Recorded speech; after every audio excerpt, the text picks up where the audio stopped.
Assalamualaikum warahmatullahi wabarakatuh. Perkenalkan, nama saya Barana Anggraini, NIM 21010032. Di sini saya ingin mempresentasikan yaitu yang berjudul Manajemen Perbankan, yaitu mata kuliah bank dan lembaga keuangan lainnya.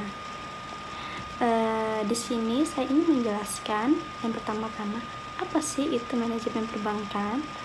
Manajemen perbankan ialah manajemen ilmu dan seni dalam mengatur kegiatan pengumpulan dana, menyalurkan kredit, dan pelaksanaan lalu lintas pembayaran agar lebih efektif mencapai suatu tujuan. Manajemen perbankan memiliki peranan yang penting yang harus dimiliki oleh semua lembaga keuangan, mengingat segala kegiatan usaha sangat memerlukan sebuah manajemen agar bisa menjadi yang lebih berkembang. Adapun konsep manajemen perbankan yaitu yang dilakukan oleh top manajemen bank, yaitu para anggota direksi, adalah menyusun ramalan bisnis dengan melihat kondisi internal dan eksternal. Kondisi internal yang perlu dilihat dalam konsep manajemen bank guna perumusan pendapatan dan biaya, sedangkan kondisi eksternal yang perlu ditelaah ada peraturan yang berlaku, situasi moneter lokal dan nasional, kondisi perdagangan, situasi moneter dan perdagangan internasional, kebijakan yang timbul dari tindakan tunggal atau yang berulang-ulang kali. Terus di sini ada materi manajemen perbankan, meliputi diantaranya yang pertama, ada manajemen pengelolaan dana bank, yaitu manajemen pengelolaan dana bank sangat penting bagi kegiatan perbankan untuk mendapatkan keuntungan yang diharapkan.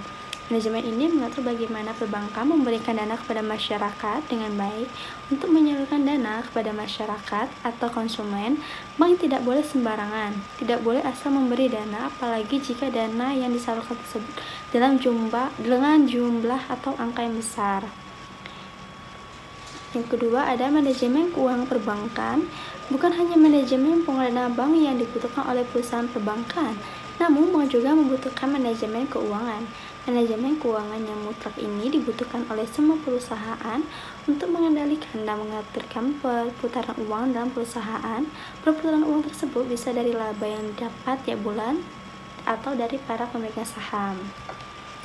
Yaitu adapun sisa sistem manajemen bank, yaitu unit banking system. Sistem ini menyebutkan berlakunya pola operasional per bank pada ruang lingkup unit tersebut saja, berdiri sendiri dan mempunyai kewenangan yang mencakup kegiatan di batas bank itu sendiri. Ciri-ciri utama dari bank yang menganut sistem banking dalam sistem manajemen adalah 1. Organisasi kecil. Yang kedua adalah ruang lingkup operasionalnya yang terbuka. Yang kedua, branch banking system, yaitu bank-bank raksasa yang berpusat di Amerika Serikat mayoritas menganut sistem ini. Juga bank-bank di negara lain bagian California secara khusus menganut sistem ini. Sistem branch banking di mana ada kantor pusat dan beberapa cabang di kota-kota lain dengan sistem manajemen modern yang terpadu, berencana dan desentralisasi. Dan adapun kelebihannya, yaitu yang pertama, organisasi besar dengan jaringan operasional yang luas.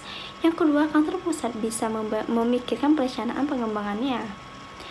Terus yang ketiga, yaitu group and canning system, yaitu beberapa bank mengembangkan diri dari pola manajemen, terutama soal dana dan kredit yang dipimpin oleh salah satu bank yang terbesar atau perorangan yang merupakan pemegang saham terbesar.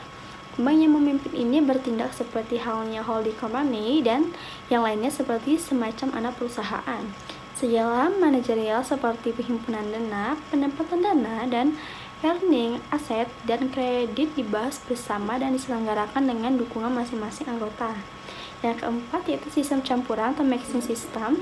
Sistem ini yang paling susah dipantau karena sebagian kegiatan tertentu menggunakan unit system dan pada bagian ini menjalankan batch system.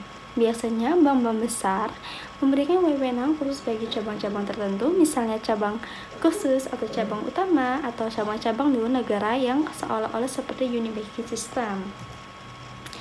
Adapun contoh kasus yang dilakukan di manajemen perbankan, yaitu yang pertama, Agus Sutomo berumur 38 tahun dan Ngentemi yang berumur 37 tahun, dua terdakwa kasus pembobolan anjungan tunai mandiri atau ATM Peran terdakwa adalah dengan pembuatan kamera tersembunyi yang dipasang di antara keyboard mesin ATM. Dengan cara itu, terdakwa bisa mengambil PIN nasabah dan kartu nasabah dengan menggunakan kimmer atau selanjutnya dibuat kartu ATM palsu. Dengan kimmer itu, sebuah terdakwa terlibat pengambilan sejumlah dana nasabah pada tanggal 16-17 Januari 2010. Pembuatan dengan menggunakan alat itu dilakukan di berbagai ATM, yakni Bali sebanyak 146 lokasi, Jakarta sebanyak 14 lokasi, dan 5 lokasi lainnya di sejumlah daerah. Bahkan aksi pemborongan yang kedua, terdakwa ikut terlibat dalam kasus serupa di luar negeri, yakni Australia, dengan menyasar 69 ATM. Pembobolan itu mengakibatkan BCA mengalami kerugian senilai 5,8 miliar. Selain Agus dan Temi, dua anggota sindikat pembobolan ATM, Robi Singgiharto umur 29 tahun dan Suhadi Lumanto umur 27 tahun, juga bakal dihadapkan pada persidangan. Keduanya berperan sebagai pemasangan skimmer yang dibuat oleh Agus dan Temi, sekaligus juga membobol ATM. Dan analisisnya, semakin berkembangnya zaman dan semakin canggihnya teknologi pula, kejahatan cybercrime pun semakin berinovasi dengan modus operasi yang baru pula. Bentuk kejahatannya berkembang mulai dari dikenal umum hacking, cracking, carding. Seiring dengan meningkatnya tindak kejahatan cybercrime di bidang perbankan, terutama kasus-kasus pembobolan terhadap sistem keamanan dan pembobolan rekening atau hacking, atau sistem elektronik nasabah dan sistem perbankan nasional dengan menggunakan sarana dan identitas orang lain, atau memasukkan kartu kredit dalam kejahatan disebut carding. Adapun cara-cara yang digunakan untuk melakukan carding, yaitu yang pertama, dengan cara mencuri kartu kredit. Cara yang digunakan dimulai dengan mencuri kartu kredit atau mendapatkan data yang terkait dengan suatu rekening, termasuk nomor rekening, kartu kredit, atau informasi lainnya dipenuhkan oleh penerima kartu kredit dan satu transaksi. Yang kedua yaitu dengan cara penanaman surveillance test, yaitu ini dapat melakukan pencurian identitas dan dapat menelusuri nomor-nomor kartu kredit ketika seseorang pemegang kartu kredit menggunakan kreditnya untuk belanja secara online. Baiklah, sekian presentasi oleh saya, yaitu tentang manajemen perbankan. Lebih dan kurangnya saya mohon maaf. Pada Allah saya mohon ampun. Wassalamualaikum warahmatullahi wabarakatuh.